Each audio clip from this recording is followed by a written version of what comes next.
Hey guys, welcome back to my channel. It's Jessica Ward King, the StigmaCrusher here, and Happy New Year to you. You will have noticed in my last video, which would have been, I guess, New Year's, but I had pre-videoed that before I left for my trip. I am clearly back now, and I'm so glad to be back with you. I hope you had a great holiday season and are looking forward to an awesome 2023. I spent my holiday season with a variety of ages and stages and generations, and that's what I wanted to reflect on today. I wanted to reflect on the way that people of different generations view mental health and mental illness and why that might be. And it's not just a matter of one generation is ignorant or another generation is more, enlightened or any other thing like that. Really, that you can trace reasons for the way people view mental health and mental illness to things that happened within their generations. And so that's really what I want to talk about today. So one thing that I think is kind of common knowledge these days, so to say, is that Generation Z, millennials, that's my generation, we tend to view mental health and mental illness more open-mindedly, I suppose, than generations before. And what by that I mean not as though it's better, but as though it's different, as though it's we are more open to the idea of mental health and of mental illness and of things that we might do to preserve and to improve our mental health and to treat our mental illness. We're in fact more open to the idea of mental illness than generations gone by.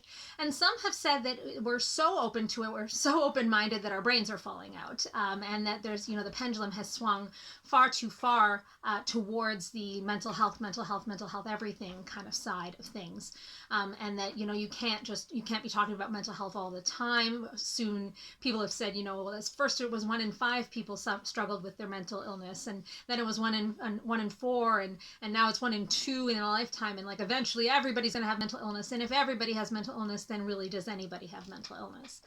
And so I think part of the problem there is a conflation of mental illness with mental health. So Generation Z, millennials talk about mental health quite a lot. Talk about mental health in terms of meditation, in terms of being conscious of their mental health, in terms of workplace mental health initiatives, in terms of taking care of themselves, centering themselves, doing things for themselves, self-care, those kinds of things. And those are not the same as saying everybody has mental illness. There is more of an openness, however, to the idea that someone might have mental illness, that they might need to take, for example, antidepressants, that they might need to see a physician, that they might need to have talk therapy. And we do find that young people, even though they may have less access to talk therapy because they don't have enough insurance to cover it, they don't have the monetary means to cover it, they're more open to the idea of accessing mental health supports, I suppose.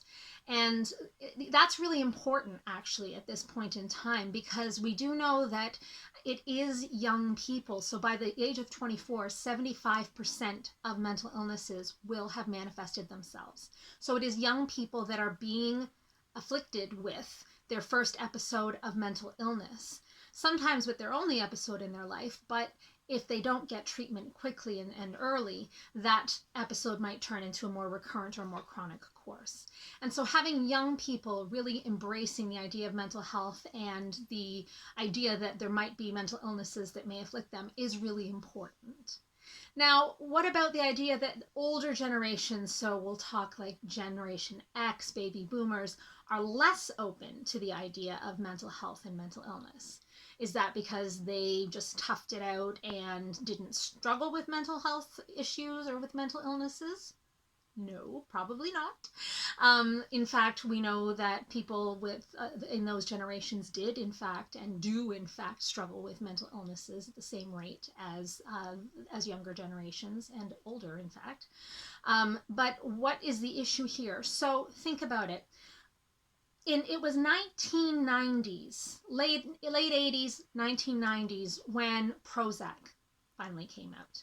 Now, Prozac was the first in a long line of second generation Antidepressants, antipsychotics came very, very shortly thereafter. They were the first medications that weren't so scary to treat mental illness. Before that, we had the first generations. They had a lot of side effects. They weren't particularly efficacious in a lot of cases. And they really were. They were scary. I mean, things like first generation antipsychotics often brought with them irreversible side effects like movement disorders, twitching, tongue wagging, that kind of thing. So really quite frightening things.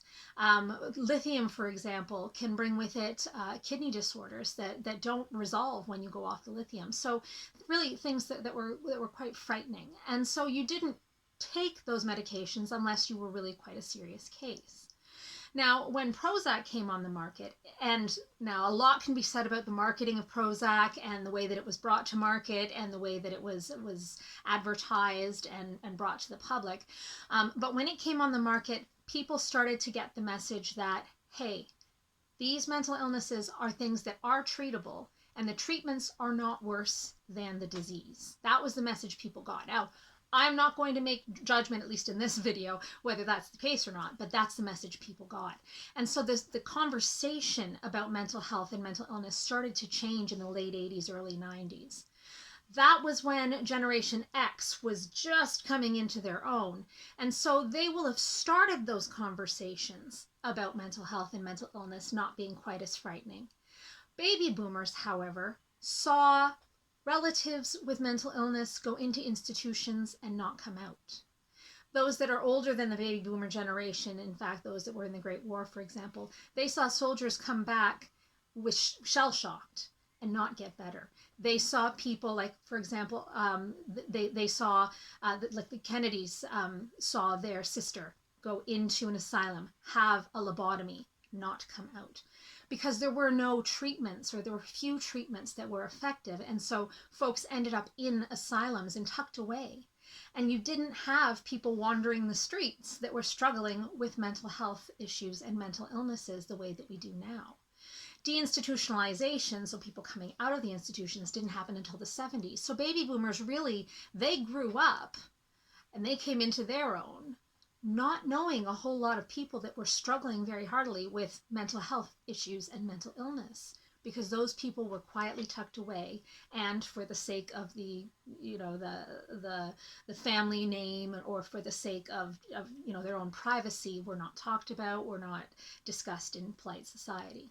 And so baby boomers and those before them would not have really had that conversation about mental health had in the home. It wouldn't have been had in the street. It wouldn't have been had at school or in the workplace.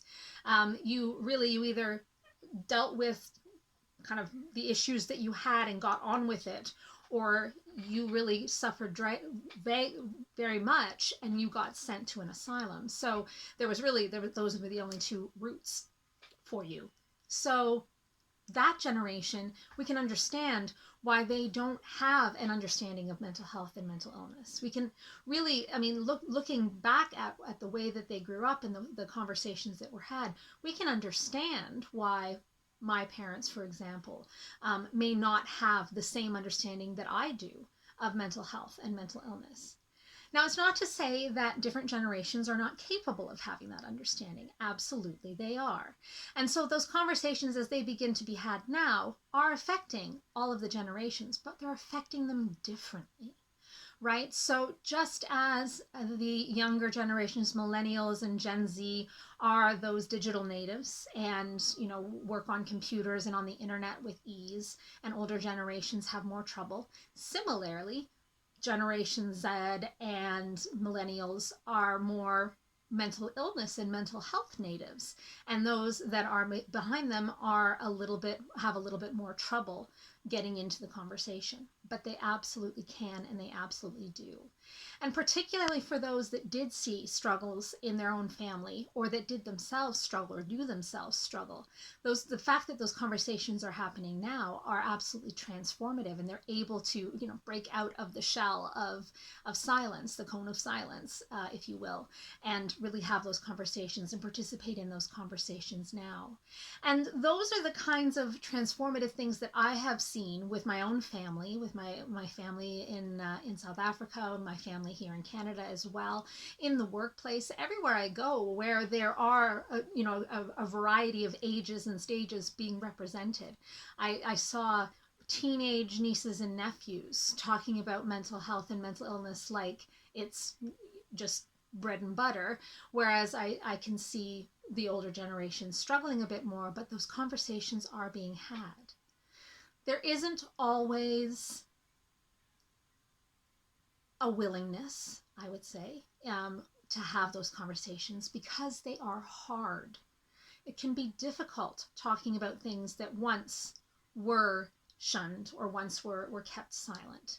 It can be difficult opening those boxes. It can also be difficult coming to a meeting of the minds when the very way that you think about these issues is so different. And so for someone who thinks about mental health and mental illness as a do or die, you're either in an asylum or you're not kind of issue, versus someone who thinks about it as though it's water and air, becoming able to have those conversations can be a tough road and can be difficult, and there can be miscommunication. What would I recommend if those kinds of miscommunications are happening? The first thing is not to judge. So whether you are the older generation or whether you are the younger generation, don't judge the other. You didn't grow up in the same milieu that they did. You don't have the same understanding of the issues that they do. Listen and try to understand as best you can. It can be frustrating for all of the sides to do that, but listening and trying to understand where the other is coming from, and knowing a little bit of the history. So just even this little bit that I've unpacked today in terms of being in the asylums and the medications being developed, and then deinstitutionalization happening, and then the second generation drugs coming, and then talk therapy really coming into its own. And I didn't mention this, but talk therapy really coming into its own in the late 90s. Knowing that history can really help you situate where people might be along the spectrum and where they might be struggling and where they might have something to add to your understanding and to your conversation about this. And so listening is important, but also taking the space to explain clearly where you're coming from. So not just listening and shutting down and saying, well, they can't understand, but rather listening and then asking the other to listen as well while you explain where you're coming from. And try to articulate it as clearly as you can. Try to reflect on where your biases are coming from, because we all have biases in this conversation. For example, when I'm having this conversation, I always start out with, well, I struggle with a mental illness. And so I'm coming at this conversation from the place of, I have it, I take medication for it. Right? So, I've got skin in the game. This isn't just something that's theoretical for me. I've had a lot of different treatments. I've been in hospital. Like, this is something I've got a lot of skin in the game. So I always come at it from that point of view versus somebody who has had a family member that has struggled, somebody that has seen someone not treated well in the mental health system. They'll have a different point of view, right? Someone who's seen someone take medications and not get better and maybe die by suicide. They'll have a much different view of it than someone who is just like, yeah, my mental health, and I meditate every day and I do yoga so that I'll stay healthy. It's different ways of approaching the topic. So reflecting on where your biases are coming from and really being transparent about where you're coming from and what you're hoping to get out of the conversation. These conversations are not always easy between the generations, and sometimes it takes more than one conversation. Sometimes it takes more than one holiday season. Sometimes it takes more than one meeting of the minds to really get somewhere where the different groups of people can understand one another. Also, try to remember that this isn't all divvied up by generation, right? By age.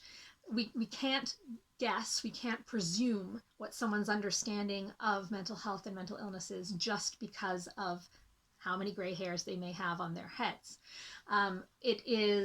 There's a lot more to it than that. And so somebody that has struggled or seen someone in their family struggle will have a different understanding than someone who comes from that generation and perhaps hasn't struggled or doesn't have that experience. So, and also similarly, someone that's much, much younger may not have a very open view of mental health and mental illness. It's not like every single Gen Z or millennial has a really super open view of mental health and mental illness. So remember not to presume too much based on age. It can give you an indicator of where kind of in the history someone may have come from, but it can't give you, it can't replace listening, and it can't replace trying to understand and trying to know where someone is coming from based on what they're telling you. So I hope this helps. I hope this helps you have those conversations with those in your life that are from different ages and stages.